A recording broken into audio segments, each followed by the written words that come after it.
그 중에는 원가 이하로 내놔도 매각되지 않는 이유가 있는 건물들이 있습니다. 제가 오늘 얘기한 이 세 가지를 정확하게 파악하지 않고 건물을 매입하셨기 때문이죠. 그래서 저는 그러한 잘못된 투자로 잘못된 건물을 매입하셔서 힘들어하시는 분들도 보기는 했습니다.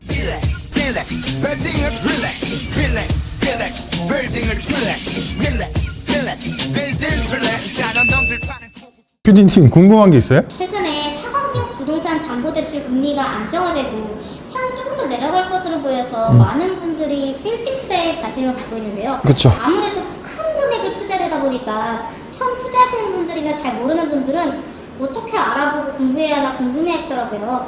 그런 분들을 위해서 이런 건물 절대 사지 마라 하는 게 있나요? 일단은 제가 빌딩 중개 일을 오랫동안 하면서 잘 준비해서 좋은 빌딩을 매입한 후에 큰 시세 차익을 보고 안정적인 수익으로 건물을 운영하시는 분들도 많이 계시는데, 반대로 투자를 하면 안 되는 건물에 잘못 투자를 하셔서 후회하시는 분들도 보긴 했거든요. 사실 빌딩 투자는 큰 금액이 투자되는 거기 때문에 신중하게 투자를 하셔야 합니다. 그럼 제가 오늘은 투자를 하면 안 되는, 매입했다가 큰일 나는 건물의 특징 3가지를 알려드릴 테니까 주목해서 한번 보시기 바랍니다. 일단 첫 번째는 잘못 지어진 건물이에요. 건물은 용도에 맞게 잘 지어진 건물을 매입을 하셔야 하거든요. 단순히 건물에 비싼 자재를 썼다거나 유명한 건축사나 시공사가 건물을 설계하고 지었다고 해서 다 좋은 건물이 아닙니다. 건물을 사용하는 입장에서 건물을 용도에 맞게 잘 지었는지를 살펴보셔야지 그게 잘 지어진 건물이거든요. 예를 들어서 근린생활시설 용도로 지어진 건물인데, 그러면 음식점이나 카페, 매장들이 입점을 해야 되는데 외관을 주택 형태로 짓거나 아니면 내부에 임대 공간을 좀 작게 쪼개놓거나 한 건물들이 간혹 있어요. 그럼 사실 어느 임차인들이 이 건물에 입점을 하려고 하겠습니까? 그래서 그렇게 되면 결국 또 공실 리스크로 이어지고 건물의 가치가 떨어지는 그런 결과가 나오게 됩니다. 일부 건물들이 겉으로만 멋져 보이게 하려고 지어진 건물들이 있어요. 둥근 선을 강조한다고 이렇게 둥글둥글하게 외관을 하거나 아니면 좀 뾰족하게 지어져 있거나, 이런 건물들은 실제로 내부에 들어가 보게 되면 네모 반듯한 임대 공간이 없어서 저희 표현으로는 좀 죽는 공간들이 많아요. 그렇게 되면 같은 평수여도 실제 사용할 수 있는 전용 면적이 줄어들게 되는 거죠. 그럼 건물의 효율성이 떨어지는 거예요. 이렇듯 건물은 직접 사용하는 입장이 되어서 그 용도에 맞게 잘 지어진 건물이어야 임차도 잘 맞춰지고 공실률도 적어지고 안정적으로 건물을 유지할 수가 있어서 건물의 가치가 높아지게 되는 겁니다. 그래서 잘 지어진 건물을 매입하셔야 합니다. 자, 두 번째는 공실이 많은 어떤 지역이나 상권에 위치한 건물이에요. 제가 고객분들에게 건물에 투자할 때는 건물에 여러 차례, 낮에, 밤에, 주중에, 주말에 할 거 없이 건물 현장을 가셔서 보시라고 말씀을 드리는데, 꼭 현장에 가셔서 건물 인근에 공실이 어느 정도 있는지 직접 살펴보시고, 인터넷 상에도 보고자 하는 건물 인근에 임대차 매물이 어느 정도 나와 있는지 꼭 살펴보셔야 합니다. 부동산 시장이 한창 좋을 때는 너도 나도 매입해서 디벨롭 한답시고 막 신축하고 리모델링 공사하고 막 그랬었는데, 사실 중요한 건 이 디벨롭 공사가 아니라 완공된 이후에 어떤 임차인을 입점시킬 수 있는지가 중요한 거거든요. 아무리 부지를 싸게 매입하고 건물을 멋지게 지었다 하더라도 애초에 공실이 많은 지역과 상권에 위치해 있으면 임대차가 잘 맞춰지지 않습니다. 그럼 결국엔 공실 상태로 계속 이자만 나가고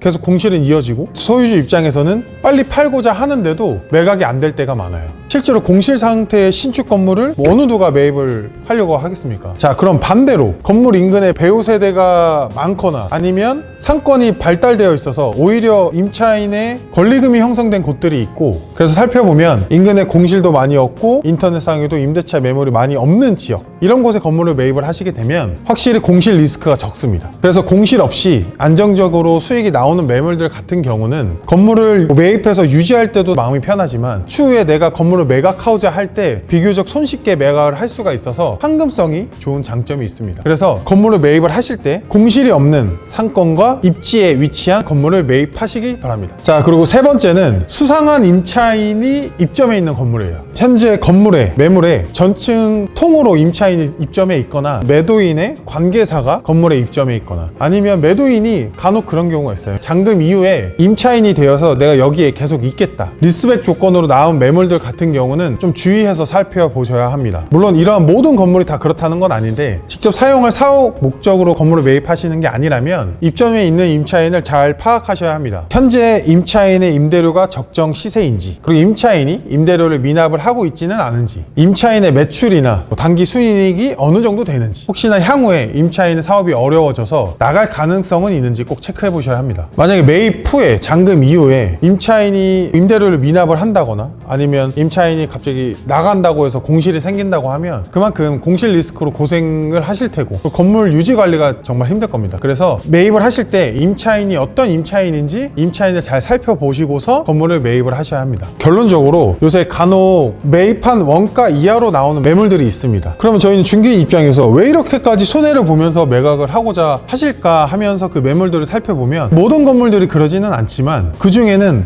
원가 이하로 내놔도 매각되지 않는 이유가 있는 건물들이 있습니다. 제가 오늘 얘기한 이 세 가지를 정확하게 파악하지 않고 건물을 매입하셨기 때문이죠. 그래서 저는 그러한 잘못된 투자로 잘못된 건물을 매입하셔서 힘들어하시는 분들도 보기는 했습니다. 따라서 오늘 제가 알려드린 내용을 꼭 숙지하셔서 건물 투자 시에 주의하시고 매입하시기 전에 전문가와 논의하셔서 꼭 성공적인 빌딩 투자하시기를 바랍니다.